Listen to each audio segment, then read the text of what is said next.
You're really going to like this. We haven't spoken this in this way before, but then we haven't come to the place that we'd already come to before you said that before either. In other words, we just laid a really good new basis to understand this question in a new way.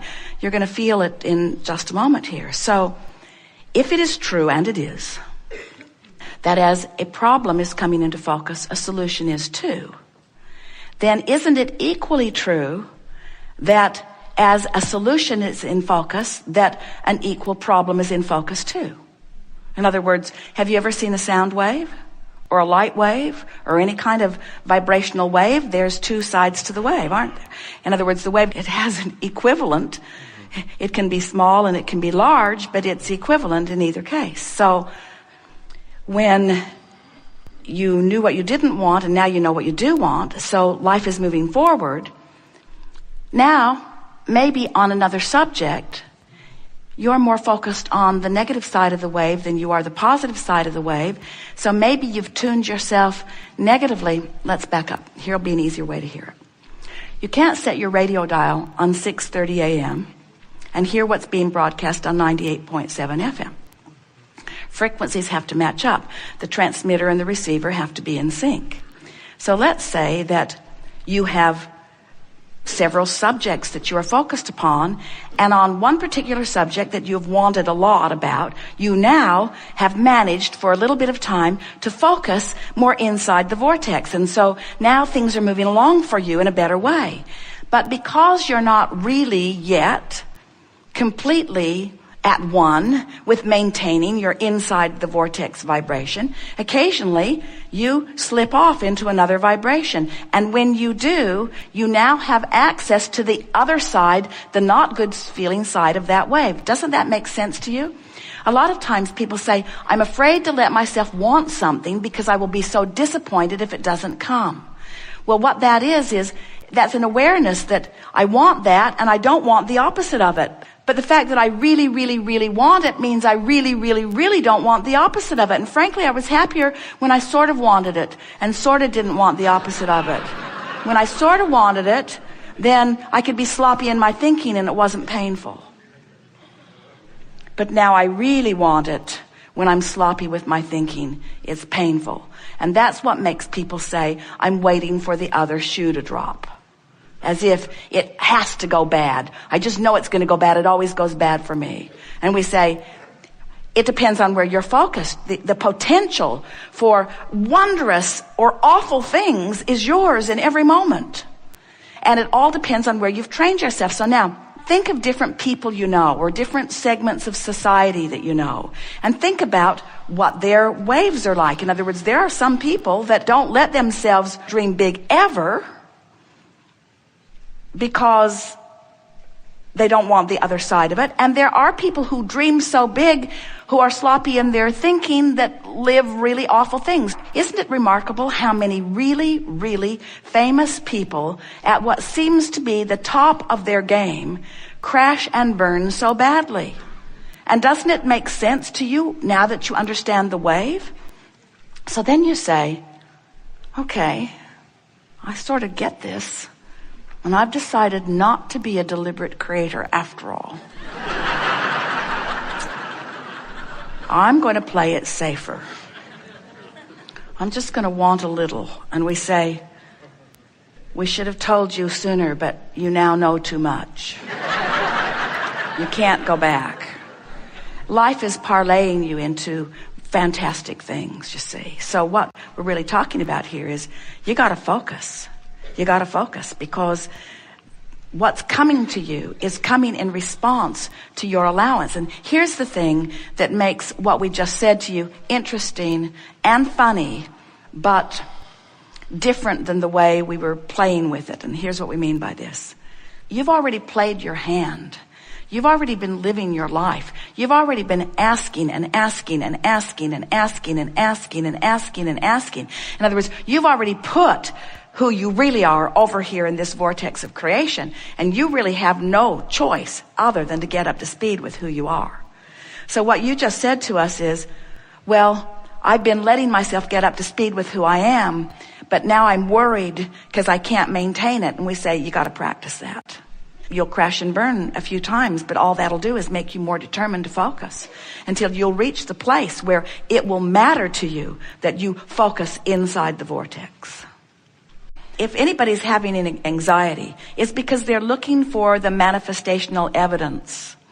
And this is a really good idea for you to hold relative to where you're at. This is the precise piece that will soothe this for you. This vortex of creation, it's the vibrational foundation for all of the good that manifests. And when you have full view of it, that's when you feel utter faith, because that faith is knowledge in something not yet seen. And the reason you can't see it is because it's pre-manifested. But there is so much that is wonderful that is pre-manifested that you can feel. Did you get that? Now, for somebody outside the vortex, what they heard us just say was, you have to trust us, and we've just got a different version of the fairy tale for you. And so we can understand why from outside the vortex, skepticism and cynicism and pessimism would be something that you are feeling. But if you can accept the reality of this vortex of creation, and you can realize that when your friends and family and well-wishers are coming to you, you can't give them the evidence yet, but you can give them your emotional, vibrational version of it. And so what they're reaching for from you is your feeling of elation, your feeling of optimism, your feeling of knowing. Have you ever been part of something where there was a leader who knew even before there was manifestation, and that leader just knew so clearly that you knew too, and couldn't you ride the current of that knowing? And weren't there always those naysayers who couldn't see it and couldn't feel it, who were determined that it wasn't going to come to be? But because someone knew, and because you knew they knew, then you knew a little too? That's the best that you can do for those people, because almost everybody is demanding. That's why science and medicine moves slowly forward, is because they need to see it before they believe it. And that's backwards. You got to believe it before you can see it. You have to believe it in order to get in the vortex, and you've got to get in the vortex before you can see it, before you can rendezvous with the circumstances and events that are going to bring the manifestation of it about, you see. It's really interesting. This reality that humans claim and cling to is such an arbitrary thing. You are billions of people with billions of different perspectives of life experience, literally creating billions of different worlds, and yet pretending that it's all one big world that you're all sharing equally. And it's not even close to that, you see. You are on these vibrational islands with law of attraction spinning on your individual vortices, giving you exactly what you are a vibrational match to. So the first thing that we would say to you is, if we were standing in your physical shoes, would leave them all out of the equation, well-wishers or not.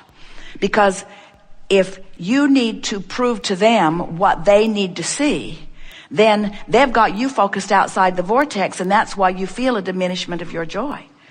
So somehow you have to convince them that you're onto something, and you know you're onto something. We know that they are well-meaning, and we know that you know that they are well-meaning. We're just saying, you got to do what's easiest to keep you focused in the vortex. So if someone says, how you doing? You say, tuning my frequency.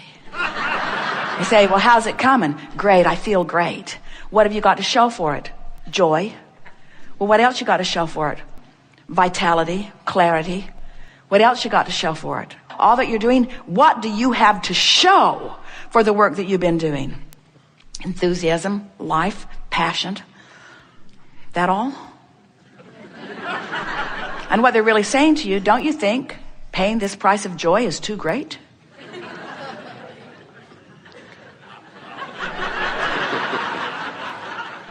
Someone might even say to you, well, you seem really, really happy, and you seem like you've got the world by the tail, but I don't see any evidence of well-being in your life. You say, wait, everything I want is because I think in having it I will feel better. And now I found a way to feel better even before it comes. They say, yeah, that's what I'm saying. It hasn't come. What a lot of people on this path say is all the things I thought I needed to manifest in order to be joyful, I felt joy before they manifested, but then they manifested. In other words, they can't not come. We want you to know that you have the ability, little by little, we'll give you lots of ways to do it, of moving yourself deliberately, and it takes a little bit of effort. Effort, what is effort? Effort is something you do to overcome resistance. If there's no resistance, it requires no effort at all. So in the first, when there's resistance, a little effort to get into this vortex. But as you begin recognizing that you're in there because you feel good, and then milking it once you're in there because it feels so good to stay, as you begin practicing the vibration of who you really are, the vibration of love, the vibration of appreciation, as you take the bounce more often and you look for what you're wanting to see, as you train yourself into the frequency of who you really are, you're going to begin to experience what we are calling real-time manifestation, where in the moment that your life presents a question, your life will present an answer. Now this happens to you often, you just don't know that it is. It's happening to you on every subject that you don't have resistance. In other words, you're driving down the freeway, you felt this yourself, and you actually know what that guy over there is going to do. His erratic behavior is on your radar before he even does it. Don't you? It happens to all of you all the time. You sensed it, you knew it, and you made a decision and you acted accordingly, and you avoided a potential problem because the problem and the solution occurred to you simultaneously, because you were living real time, because you were not in resistance on that subject in that moment. The cells of your body are doing it all day, every day. You have in your body right now the potential, the probability, the wherewithal to experience in great detail every horrible disease known to man and many not yet known by man. But you don't experience them because the cells of your body know what they're doing. And for the most part, even though you're negative, you're worrying and fussing about this and that and the other, you have set up a reasonable amount of resistance. Don't you think it's interesting that even though you have the best medicine ever, the scientists that are really after it, a medical system that is evolved enormously, there is more disease present on your planet today than ever before. Don't you find that interesting, at least? And we want you to understand that you have the potential, you as individuals, and the collective consciousness will follow as enough of you are understanding it. You have the ability to ingest something or be exposed to something. You don't want to live in a cave. There's mold in there anyway, and bats. You can't protect yourself from what's out there. So as you're out there being exposed to it, don't you love knowing that in the moment that you are exposed and the consciousness of your cell recognizes it, which is immediate, that there is an equivalent bounce that is offered, and that in your basking and appreciating and loving, there's no resistance, and so there's no effort required for your cells to move themselves into balance? Don't you love how your planet balances itself? You freak out, there's an earthquake, and we say, good job, planet Earth, keeping itself in balance. You don't have earthquakes, you don't have volcanoes, you don't have a slight shifting of the pole every now and again. You cease to be. But you do have all those things because your planet knows how to keep itself in balance. And so does your physical body. And when you get out of the way, when you are no longer harboring these ridiculous, really, by comparison, prejudices against things, when you are no longer pushing against what you do not want, and you are thinking more of what you do want, training yourself into the vibrational equivalency of who you really are, now you get to live life the way you've intended it. You're in that place where in your alignment, in your vortex of creation, other cooperative components who think like you and desire like you and know like you are gathered, and together you cooperatively take thought beyond that which it has been before. That's what these gatherings are, you see.